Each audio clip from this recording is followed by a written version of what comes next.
Yeah. All right, awesome. Well, welcome to Powerhouse Connects Informal Convos. I'm really excited to see you. My little cousin's on here. I'm waving. Okay. Hello, Isaac. Uh, I'm really excited about today because I love personally, I love to like just learn about people's experiences. And as an advisor, I get the privilege of hearing stories. But when you work in a specific field, like you don't always get to hear the variety of stories of different experiences. So, ballet is one that I actually feel like I learned more through your mother, and we'll talk about how we're connected. And so I'm really excited that you were able to join us today. So, before anything, I guess for anyone who hasn't watched Informal Combos, essentially this is just a platform where I want to share what I get to experience as an advisor. I get to hear the stories and the voyages and the journeys that people take to be where they are. And I think there's so much inspiration and empowerment that's embedded in a lot of the stories. So I just created this informal convo as a way to allow people to share their stories and their perspectives, but also a way of encouraging others who maybe don't have any idea how to navigate the spaces that people are in. And so this fine arts edition is to highlight the performing arts as a whole. And so last week we had an actor, model slash director in the beginning of his career. Today we have a ballet artist. And so I would like you to just formally introduce yourself and where you're from, how you ended up where you are, and then we'll go into some other stuff. Okay. Hi, my name is Khai Bynum. I'm originally from New Jersey slash Maryland. Started in New Jersey, Maryland. Um, I did most of my dance training in Maryland. I did the Dance City of Harlem residency program at the Kennedy Center until I was about 15. And I also trained at Maryland Youth Ballet while I was in Maryland. And then Okay. I went to Boston Conservatory. And while in my senior year, I did a bunch of auditions because time to get a job. and Exactly. that's how I ended up at Ballet West. I did 2 previous summers in high school was the first time, and then again in college. So I kind of had that rapport already set up just by being here for a summer intensive, and fell in love with them when I was like 15 or 16. So it's Hmm. pretty amazing to be able to be here. That's amazing. It's funny because I mean Ballet West in my mind, I knew about it, but I didn't really know where it was growing up. And it just to me it was associated with like the Nutcracker. And so like, I was Yeah. like, yeah, that's what they do. And so it's not until I met your mom, obviously at Hopkins, we were both employees at the time, Mhm. and she had shared that her daughter danced ballet, and I was like, man, I don't think I know a black ballet dancer. Like that's amazing to me. So I guess part of what I would love to hear about your story is just how you've created and navigated that space. I follow you on Instagram. I see that you've done some pieces around diversity and equity and inclusion when it comes to ballet and the arts. So can you talk a little bit about that inspiration and why you were inspired to even be what you are? So initially, it was my mother, because of course there were a lot of things that happened when I was little that I didn't have the confidence to speak up, didn't have the knowledge to speak up. Because when you're younger, you're taught this, but especially in ballet, you're taught, to respect whoever's at the front of the room. So there is no scenario where you imagine yourself being able to advocate for yourself to those individuals. Um, so I initially got it from my mother because she was my voice, Mm-hmm. when she was the one that was always advocating for me and fighting for me. And then it kind of just got to a point, whether it was like in high school or in ballet, that I was just tired of things happening. Right. and, I found my voice more in academic school because I had a lot of professors that were more discouraging than they were encouraging. And so I had to fight for some grades. Right. I like took a psychology class in high school, and me and that teacher did not agree on a lot of, and it was really um, frustrating because I was learning everything in psychology from my mother's college DSM, book. So I was like, Right. I know I have the correct information. Right. Books are always updated. And the teacher taught themselves from a textbook. And since they were a teacher, they had more facts than I did. So Mm.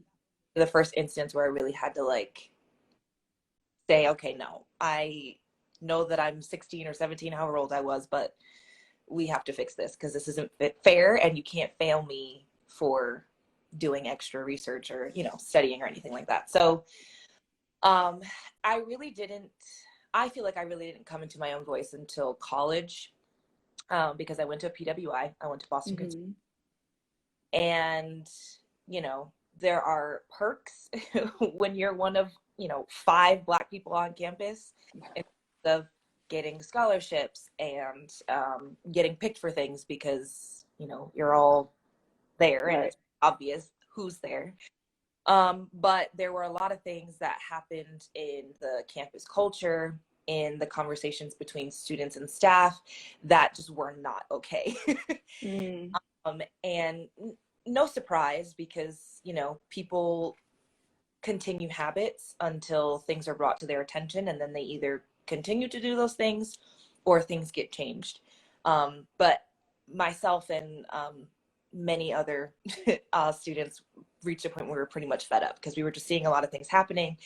And then in efforts to become more woke on the campus, everyone, all of us started to become more tokenized, which was also frustrating because it's like we all deserved the recognition, but the way that it was happening wasn't, Right. yeah.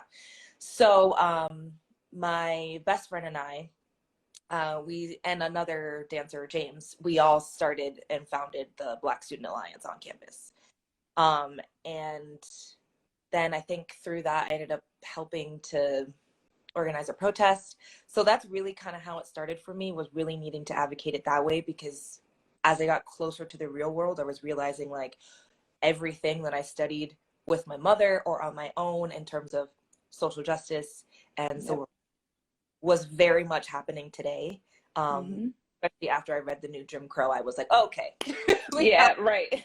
That book, man, I feel like I read it in pieces because I was like, I could only digest like this much, and then you're like, it's a lot. lot. You're sitting there and you're like, oh yeah, this You're is like, dang. yeah. Yeah, 100%. Yeah. So then when I moved out here, I continued it. And like you, did not know that Ballet West was in Salt Lake City until I was here when I was younger. But I just was like, oh, it's in the West. And I don't know, the way that it was televised, I was also thinking that was probably in California. And then once Mm-hmm. the first time, I realized it was in Utah and it was in Salt Lake City. So once I, was auditioning, you know, got an opportunity to be out here, I was like, okay, um, That's a I know, context. yeah, I need to know like what's going on here. Mm-hmm. Um, and mostly it's been fine. I mean, but Mm-hmm. there have been things that have happened, and I made a post during was it my first year here?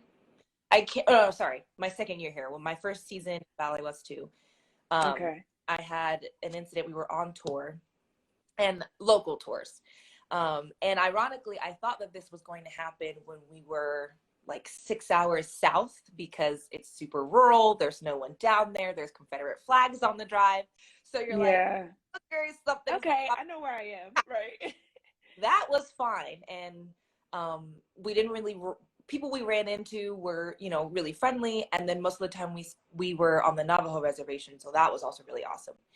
So we Mm. went back into the city and we're like probably 30 minutes north. And I had a little kid come up to me. I was like looking for the bathroom with one of my friends. And this kid was like skipping down the hallway and singing. And I turned to her and I was like, oh, he's really cute.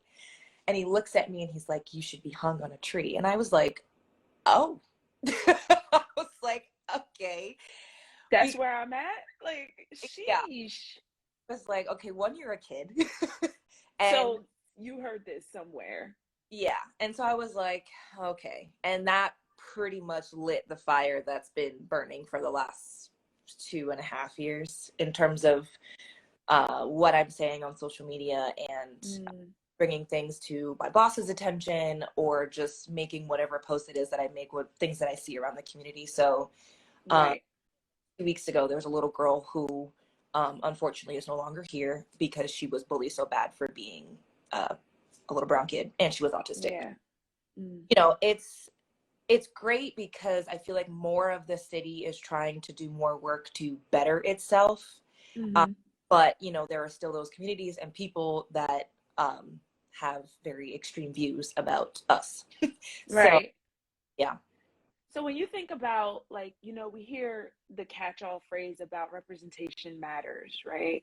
And I definitely hear the sentiments inside of what you're saying. For you, as someone who I feel like, and maybe it's my ignorance, is still trailblazing, like, because I don't feel like I see extreme representation of brown and black Mhm. um, ballet, I would should say, like, within the specific framework of your dance and your art. For you, how did representation influence? If it didn't, like, what do you hope to do essentially? See, for me, I lucked out. I had Dance Studio Harlem when I had them from Hmm. 8 until I was 15. And then I went again for another summer after that because the, program ended. And I mean, it made a huge difference because I went through a lot of struggles in my home studio that I spent 5 days, 6 days out of the week, training. Um, Hmm. whether it was comments on my body or just, I don't know, a lot of different things because it was different from the other girls. And Hmm. I, I mean, I still went through and go through my struggles because of that, in terms of having confidence in myself or just having like the realistic awareness of what I actually look like and what my, capabilities are. Hmm. But I lucked out because I had Dancing of Harlem, and not only did I have Dancing of Harlem, I had Arthur Mitchell, and he Okay. is like dance legend, dad. I don't know, All all of it. of like he was an incredible human, and him and Robert Garland gave me an incredible amount of confidence and just like sureness in myself and like what I could do because there I was always the youngest in the class with like a couple other, Mm, moved up very fast and they believed in our capabilities. And then at home, I was also the youngest in the class, but what I didn't realize was because of what I could do, I was seen as older, which was then, um, altering the way that I was being seen. So instead of, see, okay. yeah, so instead of seeing a young dancer and seeing that they could do a lot, I was seen as an older dancer that was behind. And it, Behind, right? And you're like, wait. yeah, so that among many other things, I were different struggles that I had to deal with there. So Hmm. um, having representation, I feel like, is extremely important, especially in a school setting. Now, I mean, like, of course, now it's great if we have like if you have a minority director or coach or whatever, but I feel like it's way more important academically when you're training and learning yourself and um because especially now while we're in this movement of everyone switching to brown tights, um Yeah. which for me I grew up doing, and I never Hmm. realized this, but my mom, she told me once, we were in the car and she was like, you always dance so differently when you're in your brown tights rather than when you're in your pink tights. And it's not something that Hmm. I did, but I was a lot more comfortable when I was dancing at DTH than I was at my home studio at Maryland Ballet because I was very aware that I was wearing pink tights and very, very aware that I was different. Hmm. And even though I still stood out at Dancing of Harlem and my talents were still recognized, it wasn't negative, you know. Right, right. Hmm. So Right. it's very important, and I see it when I guest at different studios that have predominantly brown students. The confidence and the encouragement that they need to keep pushing and to understand that what we have is more than enough. Right. It's incredible. Like, Yeah. I think it's very important. Yeah, I actually, so it's, I've seen, what's her name? Felicia Rasad's sister, and it's fading me. Debbie Allen. Hmm. Yeah, and a lot of the advocacy she does within the performing arts and dancing, and she's talked about a lot of what you're saying. And so it's really powerful to see you have been able to navigate it. And I know that certain fields in performing arts, obviously, there's the formalized training. So I guess, like, for those who view and want to know about whether they're younger and they're already dancers, or it's something that they particularly maybe are considering for higher education and things like that, what's kind of like the synopsis journey? Like, usually for people, when it comes to your area within the performing arts and the capabilities that, like, you're a part-time ballet teacher as well, so there's that aspect. But what, I guess, what's the typical training? What is the trajectory of the career? How do you see it unfolding as well for you? Um, so there really isn't one way to do it. Okay. Um, there is a common way, I'll say, but I don't want people to think that there's like a right way to do it, because Mm-hmm. even with the people that we see that are in headlines that are, all over the world, everyone has a different pathway and a different story. I mean, even here at Ballet West, I mean, the amount of Mm-hmm. people that just had different pathways and still made it to the same point, it's really cool, which is one of my favorite Mm-hmm. places. Like, everyone didn't go academy company, everyone had a different turns in their journey. So the more common way to go about it is you start training from when you're very little, and I'm talking like 5 6. Mm-hmm. You keep doing that all the way through high school, and then some point in there, some people, they might leave their home studios and go train at bigger schools, or leave a big school and go to another one, depending on what opportunities are being offered, scholarships are being offered, a whole bunch Right. of things. But if not, then once you're junior, senior in college, then you start deciding, okay, am I ready for a company? Mm-hmm. And if so, do I want to pursue this right now? Do I want to go to college? Then you either choose, okay, I'm going to go into a company, or I'm going to go to company auditions and see what I get. What I get, right, exactly. Or Mm-hmm. you go to college, you train for another 4 years, and in that time you keep, growing and trying to seek employment. Mm-hmm. Or you finish college and then you get a job. Um, Right. then once you're in the company, you have to work incredibly hard every single day, to keep growing on your own, because it's a very weird transition, because you go from so much schooling and so much coaching. Once you get into a company setting, that's not happening anymore. Like, you get Mm-hmm. coached with your rep and what the style is and what your spacing is supposed to be, but not really with your technique. Like, sometimes whoever's teaching, they might say things here or there, but no one's like on you saying, like, remember to square off your hips, remember to go through fifth. Like, you have to do your Mm-hmm. own. And Mm-hmm. the dancers that you see at the top of the company, that is the biggest difference between who's joining and who's growing through, as well as their artistic growth. Um, Ah, okay. yeah. So So the for company is essentially like a consortium that you perform and you're part of, whether like I said, the Nutcracker or events and things like that. But essentially they can pull you into different projects, except your growth in terms of your dancing is something that's not necessarily embedded in that process. so when once you're in a company, at least specifically a ballet company, because it's different for contemporary and modern companies. Right. Because, well, not all of them, but some of contemporary modern companies are contract based, so you only get hired for the production you're hired for, and it's Right. for amount of weeks. Most ballet companies, you're contracted for, like, I think 30, wait, what is it? It's like 35 to 40 weeks or something like that, depending on Okay. what you know, what their budget is and all that. And so in that full duration of time, so like 10 months, you're going to be performing the entire time. Mm. Your growth happens in terms of when you're more featured or not is your rank.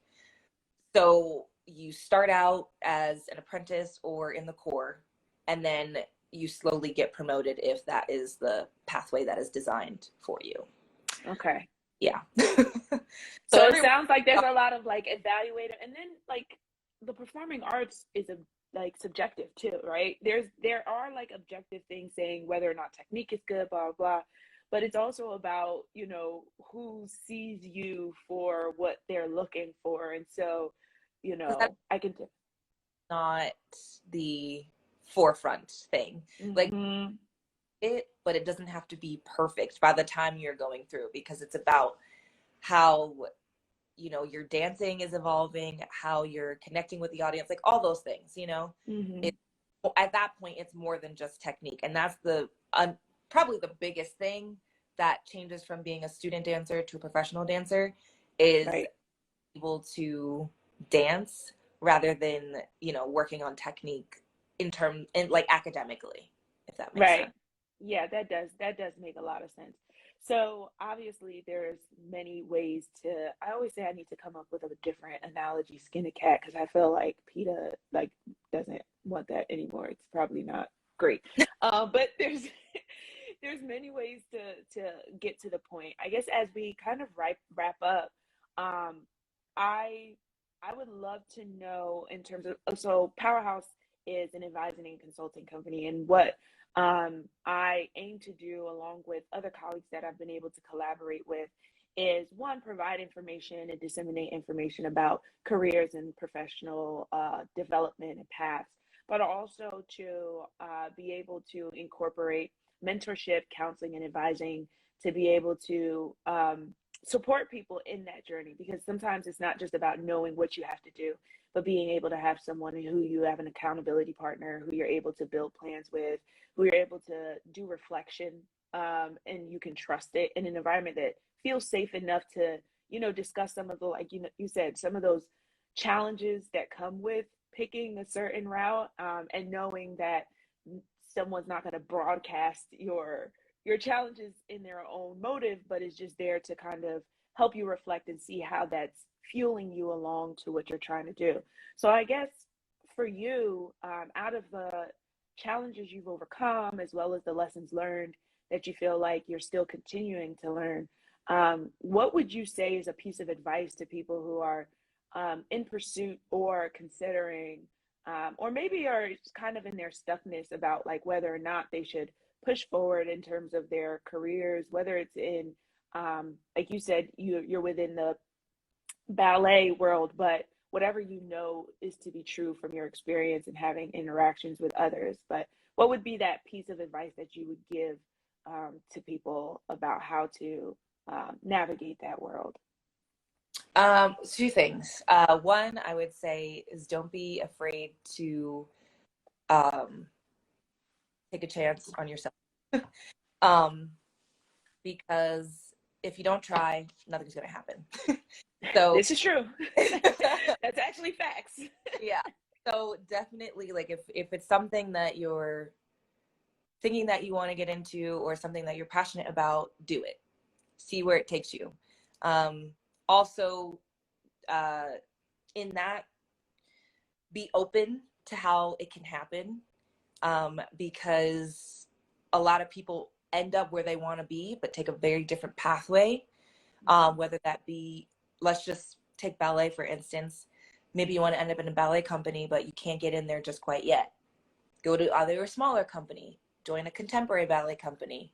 Mm-hmm. Because a lot of times, this is a weird thing. It's like you can be a great dancer and not be able to get employment, because a lot of Yeah. times what happens is employers would rather hire someone that already has experience. So you just need to get that experience so you can get your foot in the door, which isn't true Mm-hmm. everywhere, but that's just like one example. Right. Or like for me in college, I worked, but I didn't teach that much when I was in college because of my schedule. I served in a restaurant, you know, which is like pretty cool. Mm-hmm. students to do, but I've also known people who have gotten stuck on, if I'm going to have a job, it has to be in the field I want it to be. And at the end of the day, you got to pay bills, you got to put food on the table. So, Come um, on. so to how your pathway and trajectory manifests itself. Right. Um, the second thing I would say is to be sure in yourself. You are absolutely going to have moments where you doubt yourself, second guess yourself. Mm-hmm. Um, but I would say the most important thing is being able to be sure in yourself and being confident in what you can do. Because even though our careers are mostly dictated by what the person in front of the room is thinking, what they want, what they're seeing in the future, it Right. starts with what you're feeling inside, because it affects your work. People can Yeah. see who is good and who is good and is like, has that confidence that is not altering what's happening in, you know, what they're presenting. So those are the two things I would say to remember as you embark on your journey. I appreciate that. I think they say a prepared mind finds success. I'm probably not quoting that, but the sense is, it's like, it's not just about the technical aspects of your preparedness. It's also making sure that self-confidence is not just rooted in what other people are saying about you, but what you know about yourself. So I think that's super important. I want to, one, thank you for being open about, like, even just your challenges and what has made you who you are today. I love watching. One thing I want to tell people, like, go to your page to look at your pictures. I think the pictures in themselves are like phenomenal images. I Oh, told your mom, I was like, I think I might blow that up. That might be like in my kids' rooms, because I feel like it's such a powerful depiction of Black beauty and in its like essence. So I appreciate those things. And then I also just want to, I guess, I mean, whatever, opportunities and things that you feel like are worth sharing and the things that you accomplish, please tag us. We will definitely repost it. This is about sharing the wins. There's enough world for us all to, embark and win. So I'm always yeah. here to support efforts. If I'm ever in Salt Lake City, I'll definitely hit you up. It's not necessarily on like one of my routes, but you never know, life Yeah. changes. Well, I'm hoping in a couple Uh-huh. years that Nutcracker will bring us back to the East Coast. So Nice. Nice. That's gonna be awesome. I actually have, it's a goal of mine to see the Nutcracker. My mom is like in love with the Nutcracker. That's why I even know, she used to watch it all the time when it was on TV. oh, So I'm sure she was. well, if we do go back to the East Coast, I'll make sure that I or my mother will let you know. Yes, please do. That would be awesome. And yeah, so that's it. And so definitely thank you. I'll put your what do you call these things? Your And Instagram handle